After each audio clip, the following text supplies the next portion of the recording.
اگر ہم سمجھنے کی کوشش کریں روزے کا معنی کیا ہے، ایک معنی اگر ہم لیں روزے کا معنی آتا ہے روکنا، روک دینا.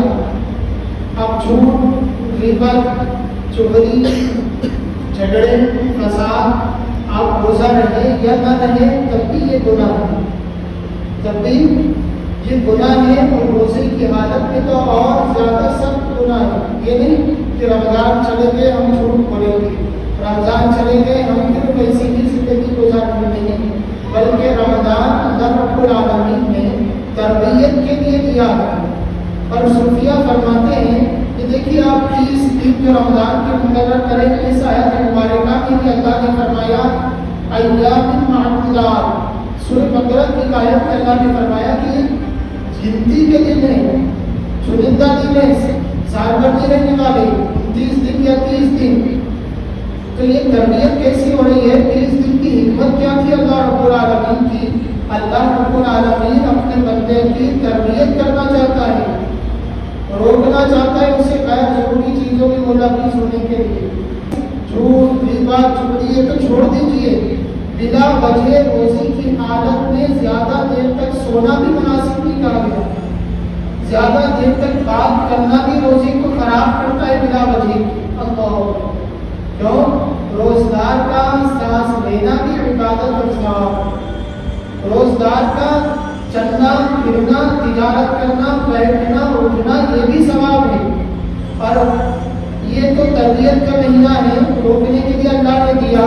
تو فضولیات سے اپنے آپ کو بچانا، ٹائم پاس کرنے سے، وقت کا ضیاع کرنے سے اپنے آپ کو روکنا یہ رمضان سکھاتا ہے. زیادہ بلا وجہ زیادہ دیر تک کے گفتگو، ہنسی مذاق روزے کی حالت میں بلا وجہ کی. اللہ تربیت یہ کرنا چاہ رہا ہے میرے بندے تو نے روزہ رکھا میرے لیے، حلال چیز کو میں نے تجھ پر حرام کر دیا میرے لیے. اور پچھلے جمعے آپ نے گزشتہ سن چکے روزے کی جزا کیا ہے، روزے کا ثواب کیا ہے، وہ بتانے کی ضرورت نہیں ہے. لیکن رمضان کیسے گزارنا ہے یہ بڑا اہم بات ہے. اور اخلاق اور آداب کو سنوار رہا ہے رمضان، ذہن و فکر کو بنا رہا ہے رمضان، تہذیب تمدن کو معاشرے کے اندر پھیلا رہا ہے رمضان. سال بھر اپنی مرضی سے دیے لیکن رمضان اب ذہنی تربیت کر رہا ہے، عقلی تربیت کر رہا ہے، تزکیہ و تزکیہ رمضان اور روزے فرما رہا ہے. آپ دیکھیے شہر رمضان میں سب سے زیادہ اس کی اہمیت اس بات سے لگائی جاتی ہے کہ 12 مہینے میں سے کسی مہینے کا نام قرآن میں موجود نہیں ہے، کسی مہینے کا نام قرآن میں موجود نہیں ہے. لیکن رمضان وہ واحد مہینہ ہے جس کا ذکر اللہ نے اپنے کلام الہی میں کیا اور فرمایا شہر رمضان الذی انزل فیہ القرآن. اللہ فرماتا ہے رمضان کا مہینہ جس میں قرآن اتارا، ہدی للناس. اس کی صفت کیا ہے؟ یہ لوگوں کے لیے ہدایت دینے والا. قرآن ہدایت کی کتاب ہے، ہدایت کرنے والی ہے، گمراہی سے نکال کر، بے دینی سے نکال کر، غیر شرعی چیزوں میں رہنے سے نکال کر، وحشیت میں ڈوبی ہوئی قوم کو، اندھیروں میں جہالت میں ڈوبی ہوئی قوم کو مینار ہدایت کے نور پہ پہنچانے کے لیے اللہ نے قرآن دی. قرآن اسی رمضان مبارک میں 27ویں شب کو مکمل طریقے سے شب قدر کی رات نازل ہوا. قرآن ہدایت کا سرچشمہ، ہدایت کی کتاب اللہ رب العالمین نے بنائی. پھر فرمایا وَبَيِّنَاتٍ مِّنَ الْهُدَىٰ وَالْفُرْقَانِ. قرآن لوگوں کے لیے اتارا، ہدایت اور رہنمائی اور فیصلے کی روشن باتیں. جو تم میں کوئی یہ مہینہ پائے فَمَنْ شَهِدَ مِنْكُمُ الشَّهْرَ فَلْيَصُمْهُ. تم میں سے جو کوئی یہ مہینہ پائے، رمضان پائے تو کیا کرے؟ قرآن نے، اللہ کے کلام نے صاف الفاظ میں کہا کیا کرے؟ فَلْيَصُمْ. بس اسے چاہیے کہ وہ روزے رکھنا کہتے ہیں، روزے رکھیں.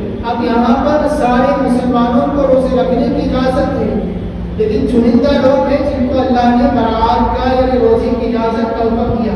فرمایا وَمَنْ كَانَ مَرِيضًا. اگر تم میں سے کوئی مریض ہو تو وہ روزے رکھنے سے رک جائے، اس کی قضا کریں یا فدیہ دیں. اور علی سفر، اور اگر کوئی 3 دن کے شریعت مطہرہ بھی سفر اسے کہتے ہیں جو 3 دن کی مسافت پہ طے ہوتا ہے. اگر کوئی سفر پر ہو اسے رخصت ہے کہ وہ باقی دنوں میں قضا کرے.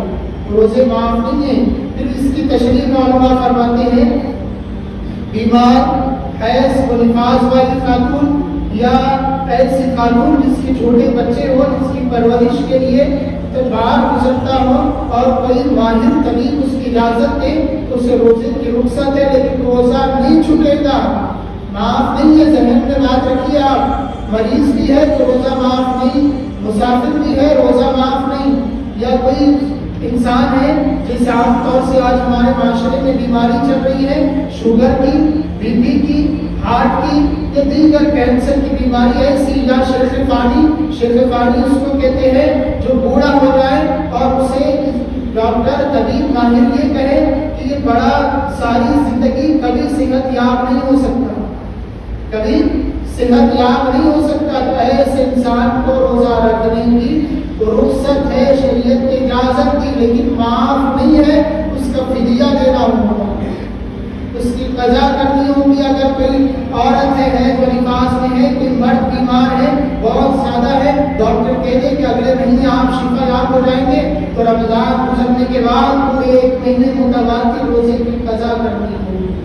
روزہ عزیزان گرامی کسی صورت میں، کسی لاجیکلی طور پر روزہ کبھی معاف نہیں ہوتا کسی انسان کے طور پر. اور کوئی انسان دوسرے انسان کا اختیار نہیں رکھتا کہ تم روزہ مت رکھو. کوئی سیٹ، کوئی صاحب اپنے مزدوروں کو، ملازم کو نہیں کہہ سکتے کہ تم روزہ مت رکھو. اگر کوئی انسان کسی کہنے سے روزہ نہ رکھے اس کا گناہ کہنے والے کے سر بھی جائے گا. اللہ، ایسی عبادت اللہ نے دی، مال سے نہیں خریدی جا سکتی، صحت سے نہیں خریدی جا سکتی. کوئی مالدار یہی کہہ سکتا ہے میں بہت امیر ترین انسان ہوں، میں 10 لوگوں کو مال دے کر کے روزے رکھا لوں گا. نہیں، جس کی عبادت اس کے ذمے ہے، نماز اس کے ذمے، روزہ اس کے ذمے. یہ عبادت ایسی ہے جو کسی کو دوسرے سے منتقل کرنے سے کسی انسان سے ثابت نہیں ہوتی. عزیزان گرامی، اس کی اہمیت کو سمجھیے. آقا علیہ السلام اس کی اہمیت کو، روزے کی اہمیت کو شعبان سے سمجھایا اور کہا شعبان سے روزے کا اہتمام کرتے تھے. اب روزہ رکھنے کا فائدہ کیا؟ دنیا میں بے شمار جسمانی فوائد ہیں. بخاری شریف کی حدیث ہے، حضرت ابو ہریرہ رضی اللہ تعالیٰ عنہ فرماتے ہیں کہ اس سے پہلے یہ حدیث کی جمعہ بیان نہیں کی گئی. حضرت سیدنا ابو ہریرہ رضی اللہ تعالیٰ عنہ روایت کرتے ہیں، فرمایا کہ رسول کریم صلی اللہ تعالیٰ علیہ وسلم فرماتے ہیں من صام رمضان ایمانا واحتسابا، جو کوئی بندہ مومن ایمان اور پختہ یقین کے ساتھ، احتساب کے ساتھ، پاکیزگی کے ساتھ رمضان کے روزے کا اہتمام کرتا ہے، روزہ رکھتا ہے، تو کیا ہوتا ہے؟ غفر لہ ما تقدم من ذنبہ. اللہ کے حبیب فرماتے ہیں اللہ تبارک و تعالیٰ اس کے سابقہ زندگی کے تمام گناہوں کو معاف کر کے بخشش کا پروانہ عطا کرتا ہے. اس کو روزدار، جس نے روزہ رکھا، جس نے اپنے آپ کو روکے رکھا اللہ کے بارگاہ میں، اللہ کی محبت میں، رسول اللہ صلی اللہ علیہ وسلم کے عشق میں، غفر لہ ما تقدم من ذنبہ. روزداروں، یہ خوشخبری ہے آپ کے لیے کہ اللہ آپ کو بخشش کا پروانہ عطا فرمانے والا ہے، بخشش کی بہاریں آپ کو دینے والا ہے. کتنے خوش نصیب ہیں جنہوں نے اللہ کی رضا کے لیے روزہ رکھا، اللہ کو راضی کرنے کے لیے روزہ رکھا، اللہ کی خوشنودی کے لیے روزہ رکھا، اللہ کے خوف